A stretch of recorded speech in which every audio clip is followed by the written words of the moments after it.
శ్రీ రమణాష్టమ లేఖలు 211వ లేఖ. పచ్చయమ్మ దుర్గ. ఇది డిసెంబర్ 22, 1948 సూర్యనాగమ్మ గారు వారి అన్నగారికి వ్రాసిన లేఖ. నేడు మంగళవారం కదా, నిన్న సాయంత్రమే భగవానుని సెలవు పొంది వేకోజామున 3:30కే బయలుదేరి గిరి ప్రదక్షిణకు వెళ్ళాను. పచ్చయ్యమ్మ కోవిల వైపుకు వచ్చేసరికి సూర్యోదయమైంది. పొద్దెక్కలేదు కదా. పచ్చయ్యమ్మ కోవిల వద్దకు వెళ్ళి అక్కడ నుండి గిరిపాదమందున్న అడవి మార్గంగా వెళితే పూర్వం శ్రీవారికి హార్ట్ ఆగినప్పుడు ఆనుకొని కూర్చున్న తాబేటి బండను చూడవచ్చునని చూచి ఆ దారిని ఆశ్రమం చేరుకుందామని తోచి కోవెల ముందున్న కోనేటి వద్దకు వెళ్ళాను. అక్కడ ఎవరో స్నానం చేస్తుంటే దేవాలయం తెరిచి ఉందా అన్నాను. నేను అర్చకుడినమ్మా, తలుపు తెరుస్తాను అన్నాడతను. భగవాన్ అప్పుడప్పుడు అక్కడ ఉండేవారిని విన్నాము కనుక ఆ స్థలం చూడవలెను అన్న కుతూహలంతో ఎన్నిసార్లు వెళ్ళినా ఆ వేళకు అర్చకులు రాక తలుపులు మూసే ఉండేవి. ఈనాడది చూచే అవకాశం చిక్కినందుకు ఆనందం కలిగి అర్చకునితో ఆలయంలో ప్రవేశించాను. గౌతమాది ఋషి సేవితయ్యై ఉన్న అమ్మను దర్శించి అర్చన చేయించి విభూతి కుంకుమ ప్రసాదంగా గ్రహించి కొండపాదాన్ని అనుసరించే నడుస్తూ తాబేటి బండ ఉండే స్థలం గుర్తించలేక ఆ మార్గంగానే ఆశ్రమానికి వచ్చాను. భగవాన్కు నమస్కరించి లేవగానే నా చేతుల్లో పొట్లాలు చూచి ఏమది అని ప్రశ్నించారు భగవాన్. పై సమాచారం విన్నవించాను. భగవాన్ తమ సమీపంలో ఉన్న సుందరేశ అయ్యరును చూచి ఏమోయ్, అమ్మ పచ్చయ్యమ్మ ప్రసాదమట తేవోయ్ అని తెప్పించుకుని నుదుట ధరిస్తూ ఆ కోవిలకు గుడి ప్రక్కన కొత్తగా కట్టినవి 2 గదులున్నవి చూచారు కదా అన్నారు నాతో. చూచాను, ఎవరో పొయ్యి పెట్టి వంట చేసుకుంటున్నారు అన్నాను. అదే వంట నిమిత్తమే అవి ప్రత్యేకంగా కట్టించారు. కట్టిన క్రొత్తలో మేమంతా గిరి ప్రదక్షిణ వెళ్ళి పచ్చయ్యమ్మ కోవెలలో బస చేద్దామని సామానంతా తీసుకుని వెళ్ళాం. అక్కడ పనిచేస్తున్న అధికారులు మా రాకకు చాలా సంతోషించి ఈ క్రొత్త గదులలో ముందు మీరే బస చేసి వండి విందారగించండి స్వామి, ఇవి తయారైన వెంటనే యాదృచ్ఛికంగా మీరు రావడం మా అదృష్టం అన్నారు. ఇంకే మేమే గృహప్రవేశం చేశామన్నమాట. నాయన మేము నివాసంగా ఉంటూ వచ్చినప్పుడు ఆ గదులు లేవు, అమ్మ సన్నిధిలోనే అన్నీ చేసేవాళ్ళం అని సెలవిచ్చారు భగవాన్. ఆ దేవికి పచ్చయ్యమ్మ అన్న పేరెందుకు వచ్చింది అన్నాను. పచ్చ అంటే శ్యామల వర్ణం, అంటే నలుపు అన్నమాట. పార్వతి నలుపు కదా. గౌతమాశ్రమానికి వచ్చిన దేవి పచ్చయ్యమ్మ అన్న పేరుతో ఆ ప్రదేశంలో కొన్నాళ్ళుండి ఈశ్వరుని ఉద్దేశించి తపస్సు చేసిందట. ఆ తర్వాత గిరికి ప్రదక్షిణంగా బయలుదేరి అక్కడక్కడ తపస్సు చేసి కడపట ఆపీత కుచాంబయ్యై శివుని అర్ధశరీరం పొందిందట అని సెలవిచ్చారు భగవాన్. పార్వతికి దుర్గానామం ఎందుకు ఏర్పడ్డదో అన్నారు ఒక భక్తులు.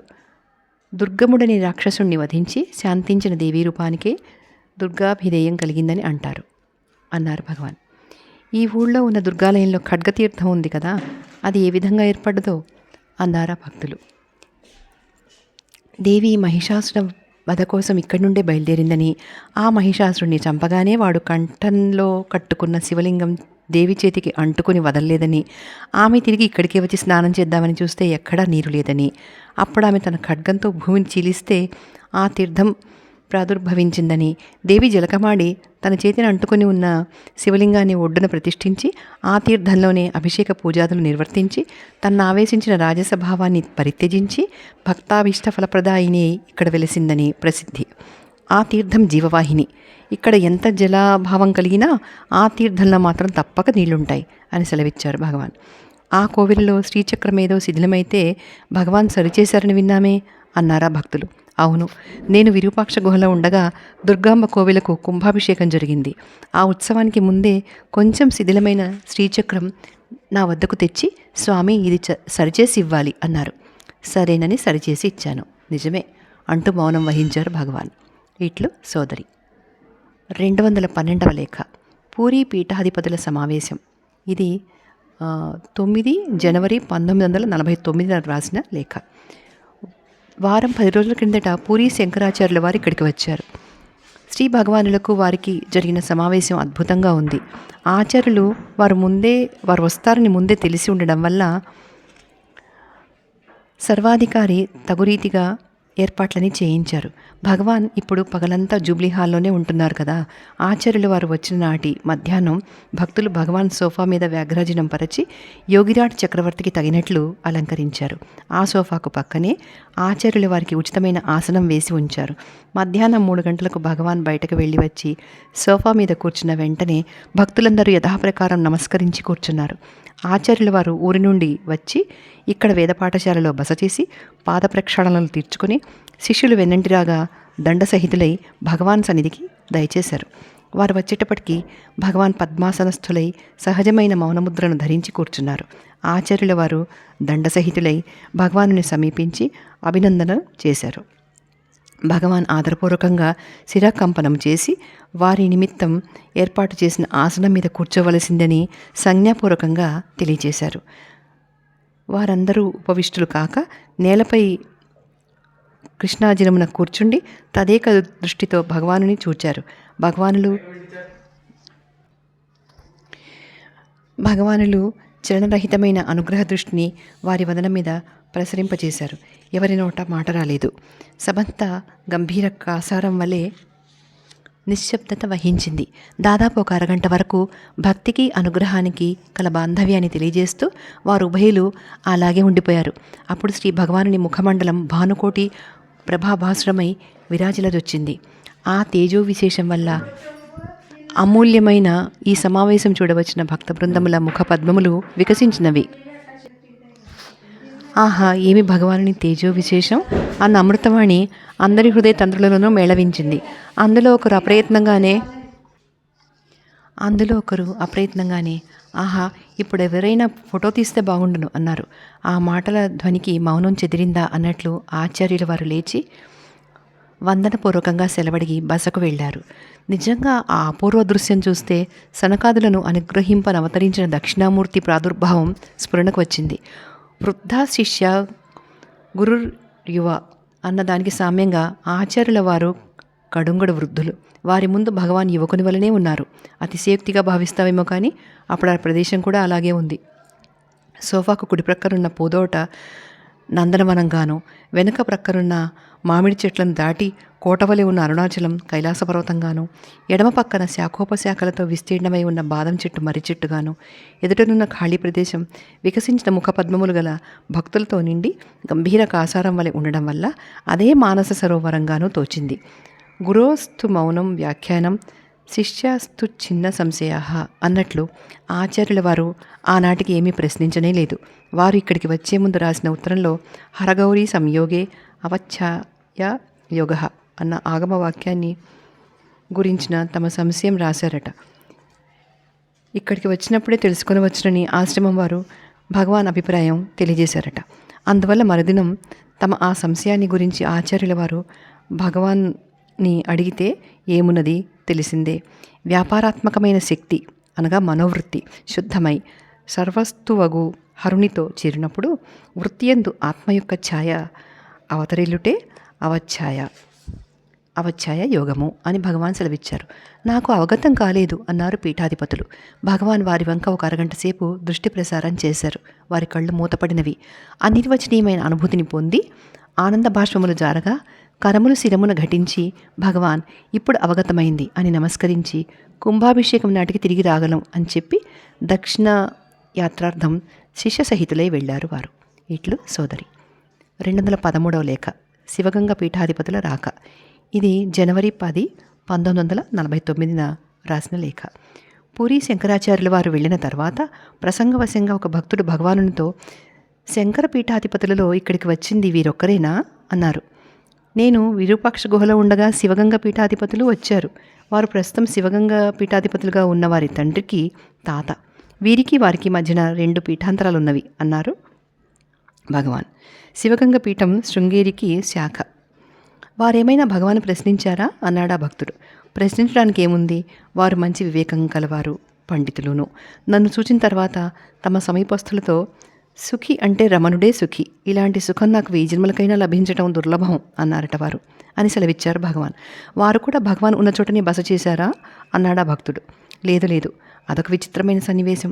వారు శిష్యులతో వచ్చి టౌన్లోని సత్రంలో బస చేసి నన్ను అక్కడికి రమ్మని ఆహ్వానించారు. మనమేమి పండితులమా పోయేందుకు? ఏమి అర్హత ఉంది అని రానన్నాను. వారది విని తామే శిష్యులతో సహా బయలుదేరి పెద్ద పళ్ళెంలో సరిగంచు శాలువ 116 రూపాయలు పెట్టుకుని నా వద్దకు రావాలని కొండ ఎక్కుతూ ఉంటే నేను ములైపాల్ తీర్థం వద్ద నుండి కమండలం పుచ్చుకుని విరూపాక్ష గుహకు పోతూ ఉన్నాను. ఆ మధ్యలో ఉన్న వృక్షం దగ్గర ఉభయలము కలుసుకున్నాము. వారు పళ్ళెం నా ముందు పెట్టి, స్వామి, ఇది తాము స్వీకరించాలి అంటే నేను సమ్మతించలేదు. కడకు డబ్బు వారే తీసుకుని శీతాకాలంలో కప్పుకోవడానికి ఉపయోగపడుతుంది, శాలువ గ్రహించండి అని తొందరించారు. తిరస్కారం కూడదని అది మాత్రం తీసుకుని సరిగంతా చింపి ఉంచి అంచులు కుట్టి కప్పుకుంటూ ఉన్నాను. ఆ సరిగా మొన్నటి వరకు ఇక్కడే ఉండాలి. వారు వెంటనే వెళ్ళారు. అప్పటికే చాలా వృద్ధులు. ఇక్కడికి వచ్చి వెళ్ళిన కొద్ది రోజులకే సిద్ధి పొందారు అని సెలవిచ్చారు భగవాన్. శృంగేరి పీఠాధిపతులు ఎవరూ రాలేదా అన్నారు భక్తులు. లేదు, నృసింహ భారతుల వారుండగా రావాలని చాలాసార్లు ప్రయత్నించారు. నన్ను గురించి ఆ బ్రాహ్మణస్వామి సుఖంగా ఉన్నదా అని ఎప్పుడు అడుగుతూ ఉండేవారట అన్నారు భగవాన్. వారు ఆంధ్రులా అన్నాను. అవును, ఏమి అన్నారు భగవాన్. నృసింహ భారతి అనేవారు తెలుగులో మంచి రసవత్తరంగాను ఆధ్యాత్మికంగాను దేవీ నక్షత్రమాలా కీర్తనలు రాశారు. వారు వీరు ఒకరేనా అని అడిగాను. ఉండవచ్చును, వారు పండితులు కవులును అని సెలవిచ్చారు భగవాన్. వారు రావాలని యత్నించి కూడా ఎందుకు రాలేదో అన్నారా భక్తులు. ఏమున్నది, పీఠాధిపతులయే ఎన్నో నిబంధనలు. చుట్టూ ఉన్నవారు ఒక పట్టాన రాణిస్తారా అన్నారు భగవాన్. చుట్టూ ఉన్నవారు ఏం చేస్తారు భగవాన్, విచిత్రంగా చెప్తారే అన్నారా భక్తులు. ఏం చేస్తారా, చూడండి ఇప్పుడు మన స్థితి ఎలాగుందో. జైలుకు పెట్టినట్లే కర్ర కటకటాలు పెట్టారు. గిరి గీసినట్లు అది దాటరాదు. ఒకరు విడిస్తే ఒకరు కాపలా. కదిలామంటే ఖబర్దార్. డ్యూటీ ప్రకారం ఇదిగో వారు వస్తున్నారు, వీరు వెళుతున్నారు. డ్రెస్ లేదన్నమాటే కానీ పోలీసులకు వీరికి భేదం ఏమున్నది? వారి అధీనంలో మనమున్నాము. లఘుశంకకు పోవాలన్నా వెనక కాపలా తప్పదు. అది టైం ప్రకారమే లేవాలి. ఎవరు కానీ ఆఫీస్లో పర్మిషన్ తెచ్చుకుంటేనే ఏదైనా చదవాలి, మాట్లాడాలి, కానీ లేకుంటే లేదు. దీన్ని ఏమంటారు? జైలుకు దీనికి ఏం భేదం? ఇంచుమించు వారికి ఇంతే. మఠాధిపత్యం అంటే అది ఒక జైలే. వారేం చేస్తారు పాపం అని సెలవిచ్చారు భగవాన్. అందుకే ఈశ్వరునికి భక్త పరాధీనుడు అన్న పేరు వచ్చింది కాబోలు అన్నాను. అవును, స్వామిత్వానికే ఇంత పాటుంటే వారి పాటు చెప్పాలా? ఎవరు ఏ పేరుతో పిలిస్తే ఆ పేరున పలకాలి. ఏ రూపంతో రమ్మంటే ఆ రూపంతో రావాలి. ఎక్కడ ఉండమంటే అక్కడ ఉండాలి. అడుగుదాటి కదలరాదు అంటే అలాగే నిలిచిపోవాలి. పరాధీనత కాక వారికి ఏం స్వతంత్రం ఉంది అని చెప్పారు భగవాన్. ఇట్లు సోదరి. 214వ లేఖ, దీక్షా స్వీకారం. ఇది జనవరి 13, 1949 వ్రాసిన లేఖ. భగవాన్ శివగంగ పీఠాధిపతుల సమావేశాన్ని గురించి, నృసింహ భారతుల వారిని గురించి చెప్పిన మాటలు విన్న ఒక భక్తుడు భగవాన్ని చూచి, చాలా కాలం క్రిందట శృంగేరి పీఠం నుంచి ఎవరో వచ్చి భగవాను దీక్షా స్వీకరణం చేసుకోవలసిందని చెప్పారట కదా అన్నారు. అవునవును, నేను విరూపాక్ష గుహకు వచ్చిన మొదటి రోజుల్లోనే శృంగేరి మఠంలో ఉండే ఒక శాస్త్రుల వారు నన్ను చూడాలని ఒకనాటి ఉదయాన వచ్చారు. నన్ను చూచి చాలాసేపు మాట్లాడి చాలా వరకు సంగతి గ్రహించి భోజనార్థం ఊళ్ళోకి వెళ్ళబోతూ నాకు దగ్గరగా నిలిచి భక్తితో చేతులు జోడించి, స్వామి, నాదొక విన్నపం చిత్తగించాలి అన్నారు. ఏమది అన్నాను. వారు వినయ విధేతలతో, స్వామి, తాము బ్రాహ్మణులుగా జన్మించినందువల్ల శాస్త్రోక్తంగా దీక్షా స్వీకారం చేసుకోవద్దు, పూర్వం నుంచి వచ్చిన ఆచారం కదా, అవన్నీ తమకు తెలిసినవే. నేను చెప్పేదేముంది, తమరిని మా గురు పరంపరా స్తోత్రంలో చేర్చుకోవాలని ఉంది. అందువల్ల భగవాన్ అనుజ్ఞ ఇస్తే మా మఠం నుంచి అన్ని సామాన్లతో ఇక్కడికే వచ్చి దీక్ష ఇవ్వగలరు. పోనీ తమకు అఖండ కాషాయం ఇష్టం లేకుంటే ఈ కౌపీనమైన కాషాయంగా ధరిస్తే మంచిదని ప్రార్థిస్తున్నాను. మీరు బాగా యోచించి నాకు ఉత్తరం ఇవ్వవచ్చును. నేను కొండ దిగి భోజనం చేసి 3 గంటల వేళకు తిరిగి రాగలను. మా మఠంలో అందరూ మిమ్మల్ని గురించి ప్రసిద్ధిగా విని చూచి రమ్మని పంపితే వచ్చాను. అనుగ్రహించాలి అని చెప్పి వెళ్ళారు. గురు పరంపరా స్తోత్రం అంటే శ్రీ జగద్గురు పరంపరా స్తోత్రం బృహస్తోత్ర రత్నాకరంలో ఉందట. వారు వెళ్ళిన కాసేపటికల్లా ఒక వృద్ధ బ్రాహ్మణుడు ఒక మూట పట్టుకుని వచ్చాడు. ముఖం ఎక్కడో చూచినట్లే ఉంది. ఆ మూటలో పైన పుస్తకాలు ఉన్నట్లు బయటికి తెలుస్తూనే ఉన్నవి. వచ్చి రావడమే ఆ మూట నా ఎదుట పెట్టి చిరపరిచితుని వలె, స్వామి, నేను ఇప్పుడే వచ్చాను, స్నానం చేయలేదు, ఈ మూట చూచేవారెవరూ లేరు, కొంచెం చూచుకోమని చెప్పి వెళ్ళాడు. వారట వెళ్ళగానే ఎందుకో నాకు మూట విప్పి పుస్తకాలు చూడాలన్న బుద్ధి పుట్టింది. విప్పగానే అరుణాచల మహాత్మ్యం అన్న సంస్కృత అక్షరాలున్న గ్రంథం నాకు అంటపడ్డది. ఆ మహాత్మ్యం సంస్కృతంలో కూడా ఉందన్న సంగతి నాకు లోగడ తెలియదు. అందువల్ల ఆశ్చర్యం కలిగి పుస్తకం తెరిస్తే ముందు ఈశ్వరవాకుగా స్థల విశేషాన్ని గురించి చెప్పిన ఈ క్రింది శ్లోకం కంటపడ్డది. యోజనత్రయమాత్రేస్మిన్ క్షేత్రే నివసతాం నృణాం దీక్షాదికం వినాప్యస్తు మత్సాయుజ్యం మమాజ్ఞయ. అంటే ఈ స్థలమునకు అంటే ఈ అరుణగిరికి 3 యోజనముల లోపల నివసించే వారికి ఆచరించదగిన దీక్షాదులేవీ లేకున్నప్పటికీ పాశరహితమైన నా సాయుధ్యం సిద్ధము, ఇది నా యాజ్ఞ. అరుణాచల మహత్యం పూర్వార్ధంలో ఉన్న శ్లోకం నంబర్ 25. ఈ శ్లోకం చూడగానే సరి ఆ శాస్త్రుల వారికి చెప్పేందుకు ఇది సరైన సమాధానంగా దొరికిందని వెంటనే ఆ ఒక్కటి కాపీ చేసుకుని ఆ వృద్ధ బ్రాహ్మణుడు ఎక్కడ రాబోతాడోనని యథాప్రకారంగా మూట కట్టి పెట్టాను. సాయంత్రం శాస్త్రుల వారు రాగానే ఈ శ్లోకం చూపాను. వారన్నీ చదివిన వారే కనుక మరి మాట్లాడక అతిశయించిన భయభక్తులతో నమస్కరించి వెళ్ళిపోయి నృసింహ భారతుల వారికి ఈ విషయమంతా చెప్పారట. వారెంతో నొచ్చుకుని ఇక చాలును, ఈ ప్రయత్నం విరమించండి అని అన్నారట. తర్వాత ఆ శ్లోకానికి అనువాదంగా యోజనై మూన్రా నిమిత్తల వాసర్క్ అన్న వృత్తం రాశాను. ఇప్పుడు అది అరుణాచల స్తుతి పంచకానికి ఆదిలో చేర్చాము. ఇదే విధంగా ఎందరో వారి వారి మార్గాలకు త్రిప్పాలని చూచేవారు. వట్టి మాటలని చెప్పినా సరి అనేవాడినే కానీ దీక్షా స్వీకారం చేసుకోండి అని అంటే మాత్రం ఒప్పేవాడిని కాదు. తప్పుకునేందుకు ఇదే విధంగా ఏదో ఒక ఉపాయం దొరికేది. పద్యాలు రాయడం అంతే. నేనుగా సంకల్పించి ఒక్కటి రాయలేదు. ఏదో ఒక కారణం పెట్టుకుని ఎవరో ఒకరు అడిగేవారు, ఏదో ఒక ప్రేరణతో రాసేవాడిని అంతే అని సెలవిచ్చారు భగవాన్. ఈ ఒక్క పద్యానికే ఇంత కథ ఉన్నదే అన్నారా భక్తులు. అవును, ఒక్కొక్క దానికి ఒక్కొక్క కథ ఉంది. అన్నీ రాస్తే అదే ఒక గ్రంథం అవుతుంది అన్నారు భగవాన్. భగవాన్ సెలవిస్తే రాయవచ్చును అన్నా నేను. నీకేం పని లేదంటూ మాట మార్చారు భగవాన్. ఆ మూట తెచ్చిన బ్రాహ్మణుడు మళ్ళీ వచ్చాడా అన్నారా భక్తులు. ఏమో, వారు వచ్చింది లేనిది జ్ఞప్తికి లేదు, కానీ మూట మాత్రం లేదు. మనకి కావాల్సింది దొరికింది, చాలదు అన్నారు భగవాన్. అరుణాచలేశ్వరుడే ఈ రూపంలో వచ్చాడన్నమాట అన్నారా భక్తులు. అంటూ తల ఊపి మౌనం వహించారు భగవాన్. ఇట్లు సోదరి. 215వ లేఖ నవమణిమాల. ఇది 14 జనవరి 1949 వ్రాసిన లేఖ. భగవాన్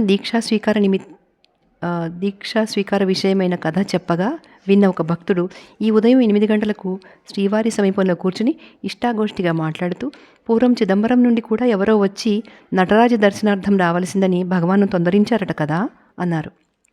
అవునవును, ఇది విరూపాక్ష గుహలో ఉండగానే 1914 లేక 1915లోనో అనుకుంటాను.